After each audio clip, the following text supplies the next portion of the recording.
دوستو، افغانستان کی بدنصیب ملکہ ثریا جلاوطنی میں پیدا ہوئی۔ جلاوطنی میں ہی منو مٹی تلے دفن ہو گئیں۔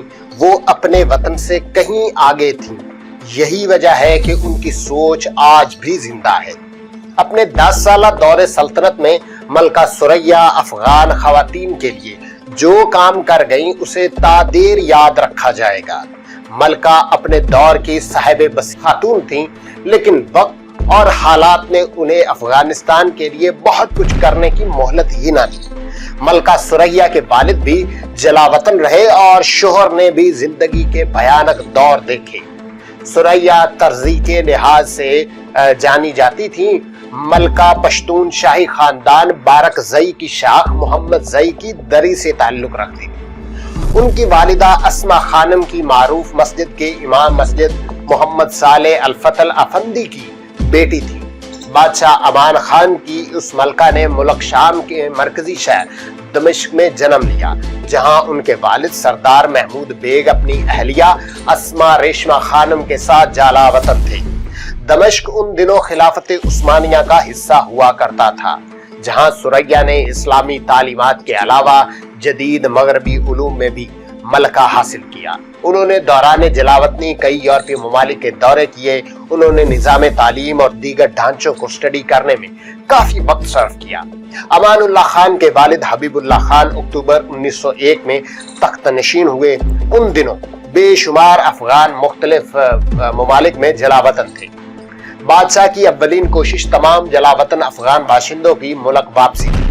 بادشاہ کی اجازت ملنے پر ترزی خاندان نے اکتوبر 1901 میں افغانستان واپسی کی راہ لی۔ افغان خواتین کی بہبود کا کام کرتے وقت ثریا کا دربار شاہی میں آنا جانا رہتا تھا، لیکن پہل خاندان کی طرف سے ہوئی۔ بادشاہ امیر حبیب اللہ خان نے ثریا کو اپنے محل میں آنے کی دعوت دی تھی۔ یہ دعوت ایسی پکی ہوئی کہ پھر وہ محل کی ہی ہو کر رہ گئی۔ شہزادے امان اللہ خان سے گاہے بگاہے ہونے والی ملاقاتیں بالآخر 30 اکتوبر 1913 کو شادی کے مضبوط رشتے میں بندھ گئی۔ یہ شاہی شادی بڑی دھوم دھام سے ہوئی۔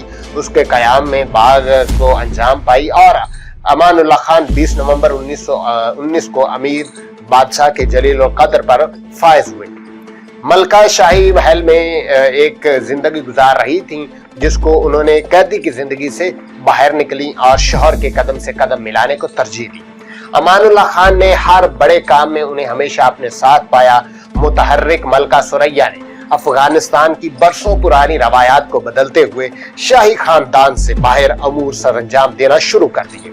افغان شاہی محل میں باہر قدم نکالنے اور کام کرنے والی وہ واحد مسلم ملکہ تھی۔ یہ وہ دور تھا جب کسی بھی اسلامی ملک میں کوئی ایک ملکہ بھی اپنے شوہر بادشاہ کے ساتھ کسی تقریب میں کبھی دیکھی گئی نہ سنی گئی، مگر ثریا ہر تقریب میں اپنے شوہر کے ہمراہ شانہ بشانہ کھڑی ہوتی، حتیٰ کہ شکار میں بھی اور گھڑ سواری کے وقت بھی بادشاہ انہیں اپنے ساتھ پاتے۔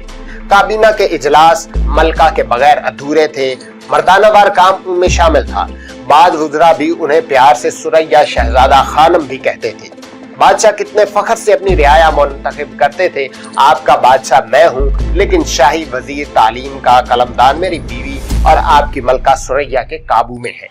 امان اللہ خان نے مغرب کی تقلید میں ملک کو نیا آئین دیا، خواتین کے لیے مردوں کے مساوی حقوق متعین کیے، لیکن بیوی کی تقلید میں ذرا آگے چلے گئے۔ انہوں نے اسلامی تعلیمات پر عمل کرنے کا حکم دیتے ہوئے کہا کہ اسلام کے دائرے میں رہتے ہوئے عورت کو جو حقوق مل سکتے ہیں کوئی ادارہ ان سے انکار نہ کرے۔ بادشاہ دراصل محمود ترزی کے افکار سے بھی متاثر تھے۔ محمود ترزی کہا کرتے تھے کہ قرآن پاک نے 4 شادیوں کا حکم دیا ہے، لیکن سخت شرائط پر عمل کرنے کے بعد۔ محمود ترزی نے خود بھی ایک شادی کی تھی۔ انہوں نے دوسری شادی کے لیے قرآن پاک کی ہدایت پر عمل کرنے کا حکم دے دیا۔ ملک بھر میں لڑکیوں کی تعلیم کا بندوبست کیا گیا، لیکن پردے اور احترام کے ساتھ۔ ملکہ کے حکم سے کابل میں عالی شان گرلز اسکول قائم کیا گیا۔ یہ کابل میں پہلا زنانہ اسکول تھا۔ 1928 میں انہوں نے متعدد لڑکیوں کو اعلیٰ تعلیم کی غرض سے بیرون ملک بھیجا۔ انہوں نے ارشاد نسواں کے عنوان سے خواتین کے لیے جریدے کا آغاز کیا۔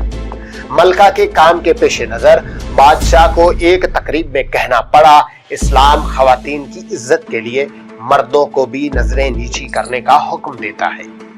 چنانچہ ملکہ نے پورے دور میں سر چھپانے کے لیے بڑی سی مخصوص ٹوپی اور کپڑے کا استعمال شروع کر دیا۔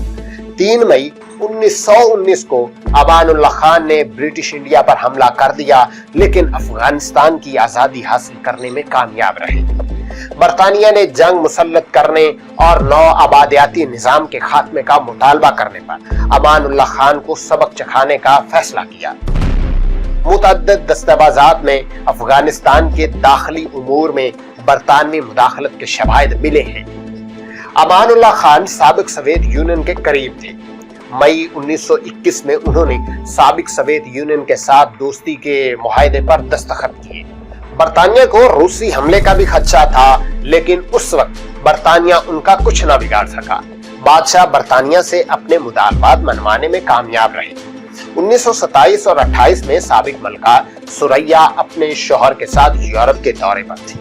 تعلیمی ترقی میں ملکہ کے کام کو دیکھتے ہوئے یونیورسٹی آف آکسفورڈ نے انہیں اعزازی ڈگری سے نوازا۔ جریدہ ٹائم کی ویمن آف دی ایئر بھی وہی تھیں۔ ملکہ کی پرفارمنس کو مد نظر رکھتے ہوئے یہ کہنا عین حقیقت کے مطابق ہوگا کہ وہ محض فل ان دی بلینکس نہ تھی، بلکہ ان کے بغیر پالیسی سازی کا عمل نامکمل رہتا تھا۔